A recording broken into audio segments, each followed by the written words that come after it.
Hey guys, it's Rich with your Monday Spot in the Pagan Perspectives. This week we are talking about our altar space. Our viewer has asked us to show them our altar space and explain how we can have a simplified altar so that somebody living in a Christian household can have a small altar, pack it up, and put it away out of sight of anybody that will think that it's something evil. So first I want to apologize that this video is coming up late. I had an issue with my furnace this morning where my entire house smelled like fuel oil and the fumes were everywhere, and I had the furnace guy come out and fix my furnace. Took several hours, more money than I think it should have cost, but hey. My house is now heated once again, and everything's fixed. Everybody's, not smelling fumes, all that good stuff. I do have cats clawing at the door because usually whenever I'm in my altar room, they are also allowed in. But I closed it because getting them out of here is quite the challenge. So up until recently, my altar has only been a small table, and it worked for me. I really enjoyed having a small working station, but I enjoy even more having a large working station where I can, cast a circle around the entire room and walk everywhere throughout the room and have total, a total experience within my path. If you don't have this luxury, don't worry. You can do it with a simple altar, and I will even show you how. First, I'm going to take you on a quick tour of my altar space, since that's what the one viewer wanted to see. And just so you know, I did post a video similar to this whenever I first moved in and got this altar room set up. I did make some modifications to where everything is, and I also hung up shelves since then, so everything has, become more of an altar space that's tailored to me, which is what I wanted, and which is, for me, something that matters. So if you see something here that you want to borrow for your own space, go ahead. If you don't like my space, don't worry. You don't have to do it you don't have to do it my way. You can do it your way. That type of thing. So I am going to take you on a really quick tour of this altar space that is Rich's space. And then I'm going to do a quick tutorial on my little desk over here on how to make a small altar space that will be tailored to you. So I'm going to get behind the camera now. Okay, first, I know this is quick. I'm sorry about the lighting in here, but I don't really use that much lighting whenever I do rituals, so I usually use candlelight, so I never had the need for a lot of lighting in here. Over here is my my air elemental altar. I have, I have over here, I have my wands, a censer, a candle, bells, a feather, and an oil burner, and that's my air elemental altar. And that is in the east, because that is what air represents to me. I'm going to swing you around to the south. Over here, since the south represents fire to me, it is obviously red. And for me, the athame resonates with me for fire, so I have that. I have a crystal quartz, which you'll find on all of my altar spaces, representing each element. And let me just go ahead and back up here. Over here, I don't know how well you guys can see that. Oh, there we go. Let me get this right here. Over here I have where I keep most of my stones, my statuary, some divination tools, my mortar and pestle, and some empty jars up along the top here. So that's where I keep a lot of my little jars and stuff like that for whenever I need them. And I got a little plaque there that a friend gave me for Yule. Over here I have another shelf that has my scrying mirror and crystal balls and a little amethyst cluster. Over here, my water representation in the west. I have a hand-blown glass chalice. Let's see if I can get my... there. Right there is a hand-blown glass chalice. An abalone shell. Over here is a crystal. I'm not sure if you guys can see that. And a water fountain that has a candle behind it. Okay, let me get around here. Over here, now the lighting over here is not the greatest because of the selenite lamp that's right here. But up here is all of my herbs and a little working station that I can make my incense on. And I also have drawers down here that I can put my candles, incense, whatever in. A tapestry covering the window.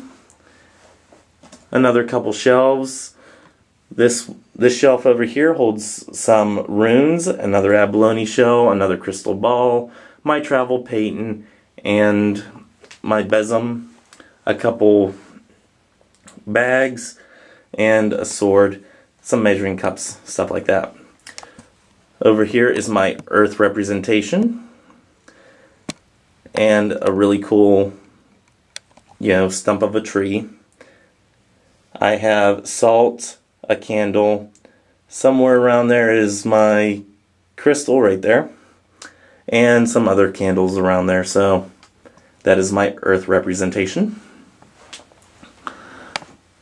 And then in the center is my God and my ancestor representations, and along with my cauldron. And this here bowl I use for offerings, and I left my matches out. And that right there I use if I want to invite any other deities into my circle. So let me swing this on around here. Oh, and in that door right there, behind that door, is where I keep all my books. Let me swing this around and get back in front.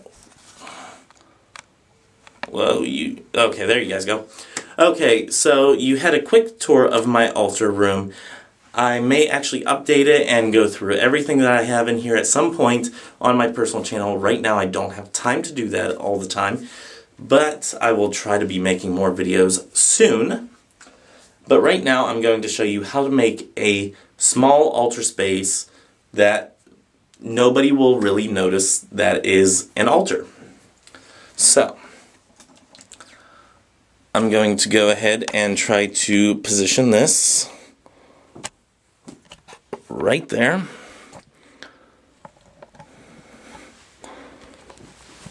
Okay.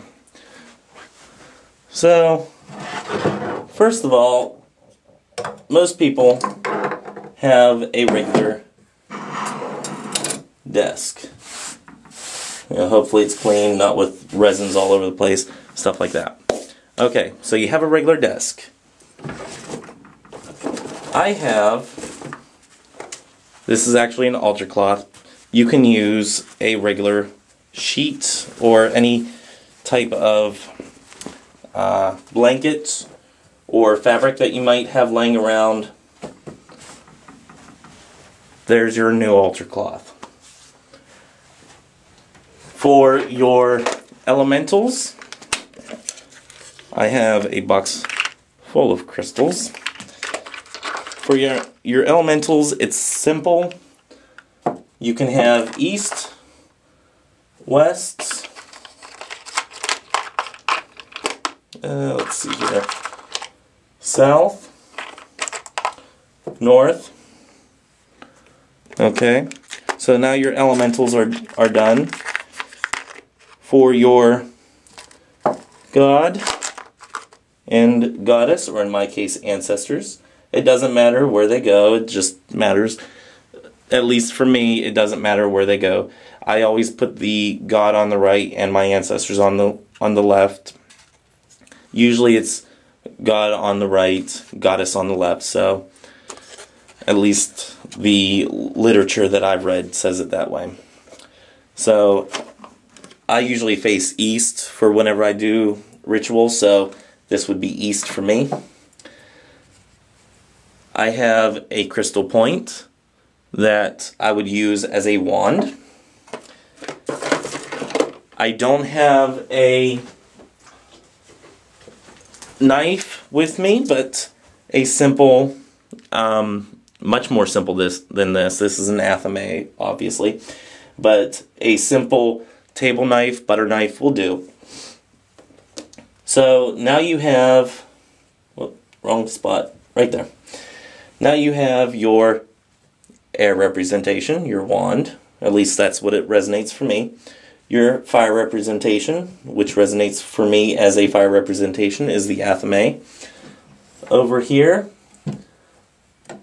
take my little crystal ball off of there, a small cup for your water element, right there. And you can put some water in there. And for your earth representation, simple salt, sea salt. That one's clumped up a little, it got a little moisture in there. Sea salt, just fine. If you need any types of statuary, then you can use something as simple as a cat, especially if you follow the Egyptian pantheon, Bast. And I have a dog or a wolf that I'll put in the god position if you need something as a representation for your god and goddess. These actually represent my dog and cat whenever I go on my travels. So that is a simple altar setup.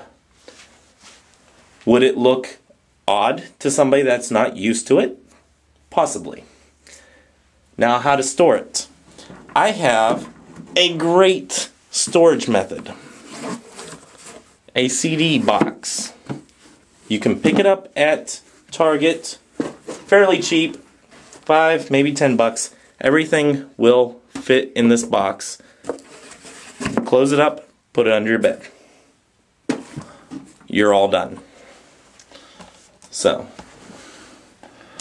that is your simple altar. And let me go ahead and, ooh, there you go. So that is a simple altar representation, a simple altar that you can do at home. Instead of getting quartz crystals, you could get rocks. Regular rocks work well. I know Annie, a previous host on Pagan Perspective, has used stones from the local area or other areas that she has visited. So those could work well for you. What else?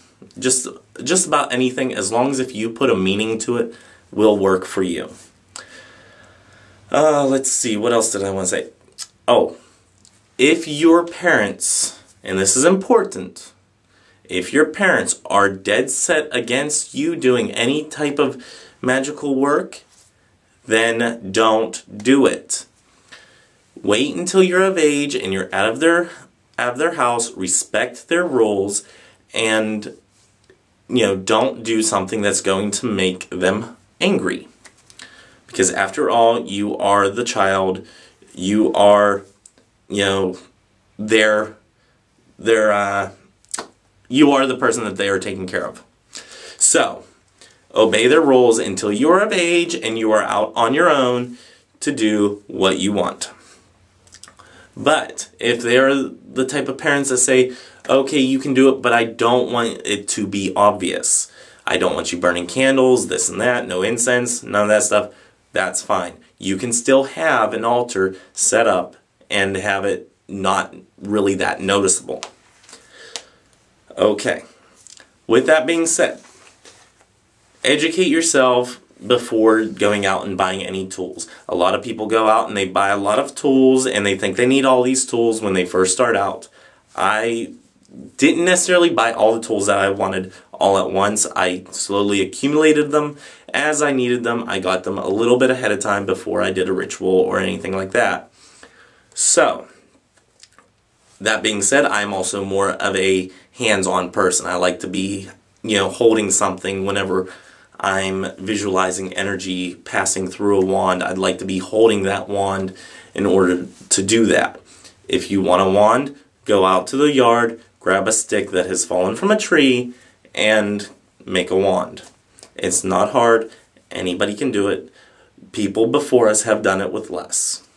So, you don't need to go out and buy everything that you need. Not right away.